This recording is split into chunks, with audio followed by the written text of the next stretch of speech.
السلام علیکم ورحمۃ اللہ وبرکاتہ۔ امید ہے آپ سب ایمان اور صحت کی بہترین حالت میں ہوں گے۔ اللہ تعالیٰ آپ کو اچھے حالوں میں رکھے اور آپ کی طرف بڑھنے والے ہر شر کو خیر میں بدل دے، آمین یا الہ العالمین۔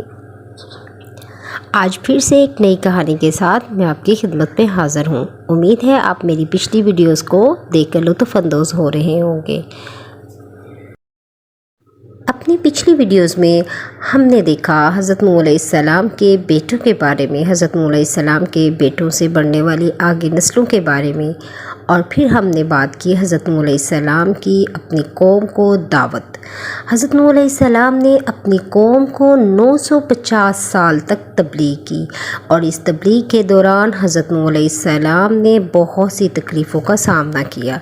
حضرت نوح علیہ السلام نے اپنی قوم کو ایک بہت لمبے عرصے تک دعوت تبلیغ دی، لیکن ان کی قوم نے حضرت نوح علیہ السلام کی بات نہ مانی اور حضرت نوح علیہ السلام کی مخالفت کی، تو حضرت نوح علیہ السلام نے تنگ آ کر اللہ تعالیٰ سے دعا کی۔ حضرت نوح علیہ السلام نے ایک لمبا عرصہ اپنی قوم کو اللہ تعالیٰ کی توحید پرستی کی دعوت دی۔ ان کی قوم نے حضرت نوح علیہ السلام کا مذاق اڑایا۔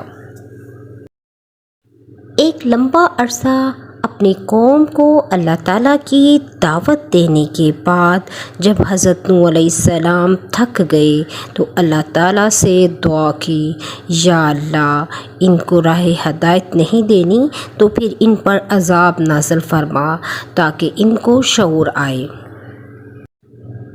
اللہ تعالیٰ نے حضرت نوح علیہ السلام کی دعا قبول کی اور حضرت نوح علیہ السلام کو حکم دیا ایک کشتی بنانے کا۔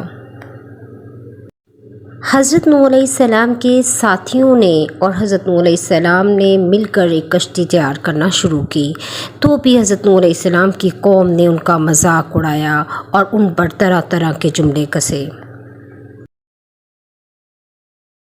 پھر بھی حضرت نوح علیہ السلام نے ان کو سمجھانے کی کوشش کی کہ یہ اللہ کا حکم ہے، لیکن انہوں نے حضرت نوح علیہ السلام کی بات نہ مانی۔ سلام کے مخالف لوگوں میں ایک حضرت نوح علیہ السلام کا بیٹا بھی شامل تھا۔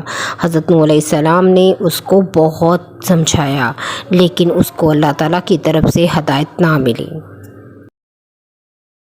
جب کشتی تیار ہوگی تو اللہ تعالیٰ نے حضرت نوح علیہ السلام کو حکم دیا کہ وہ اپنے اہل خانہ اور ہر قسم کے جانوروں کے جوڑوں کو کشتی میں سوار کریں۔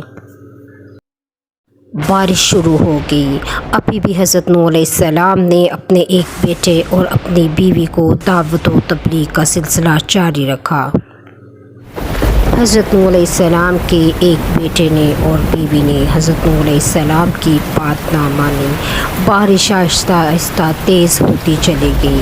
حضرت نوح علیہ السلام نے پھر بھی ان کو سمجھانے کی کوشش کی۔ حضرت نوح علیہ السلام نے اپنی قوم کو پھر سے سمجھایا کہ یہ طوفان سب کچھ لے کر ڈوب جائے گا، لیکن انہوں نے حضرت نوح علیہ السلام کا مذاق اڑایا۔ حضرت نوح علیہ السلام کے بیٹے نے اپنے باپ سے کہا کہ میں اس پہاڑ پر چڑھ کر اپنی جان بچا لوں گا۔ حضرت نوح علیہ السلام نے تمام جوڑوں کو کشتی میں سوار کر لیا۔ کشتی پانی میں رواں دواں ہو گئی۔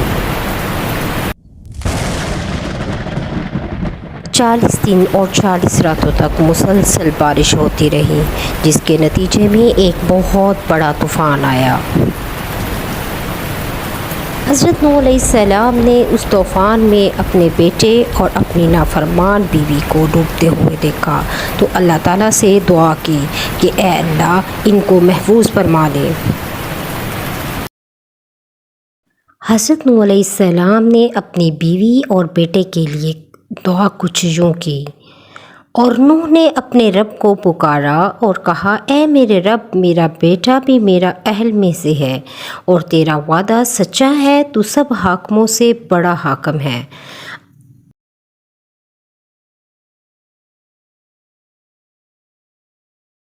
اللہ تعالیٰ نے حضرت نوح علیہ السلام کی دعا کے جواب میں فرمایا، اے نوح، یقیناً وہ تیرا بیٹا ہے، تیرے اہل میں سے نہیں ہے، بے شک وہ بد عمل ہے، لہٰذا تو مجھ سے وہ سوال نہ کر جس کا تجھے کوئی علم نہیں۔ میں تجھے نصیحت کرتا ہوں کہ تو جاہلوں میں سے نہ ہو جا۔ کے بعد حضرت نوح علیہ السلام نے اللہ تعالیٰ سے مغفرت مانگی، اللہ تعالیٰ نے انہیں معاف کر دیا اور حضرت نوح علیہ السلام کے پیروکار اور حضرت نوح علیہ السلام کو بحفاظت ایک جگہ پر پہنچا دیا۔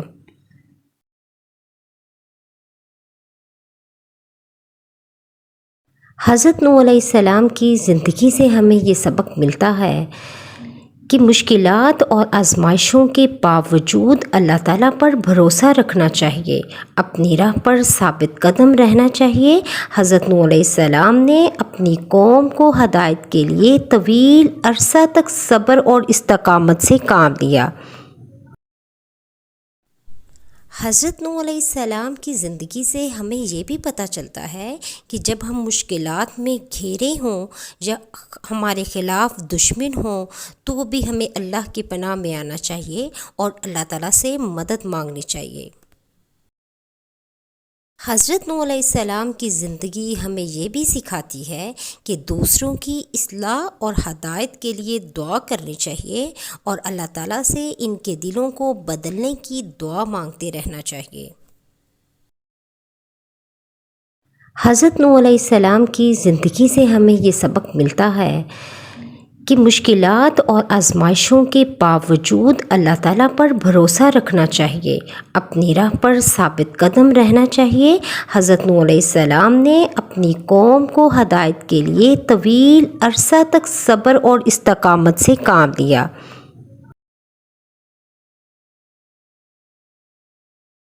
اپنی اگلی ویڈیو میں ہم جانیں گے کہ حضرت نوح علیہ السلام اور ان کے ساتھیوں کا کہاں جا کر ٹھہرا ہوا۔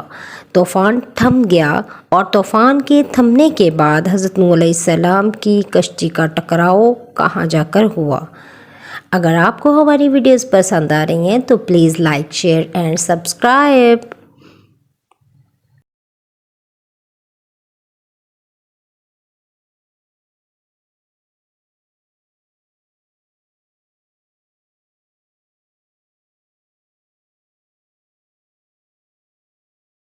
Thank you for watching. Subscribe to my channel.